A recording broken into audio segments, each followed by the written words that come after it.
Вот пробег 460-720. Короче, вот документы на это.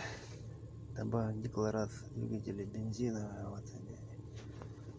В общем, купил я контракт на двигатель. Вот, поставили его на машину.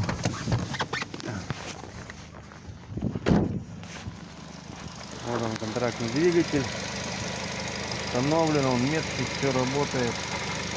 Все отлично.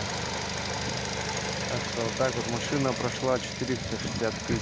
А этот 70 тысяч у него пробег.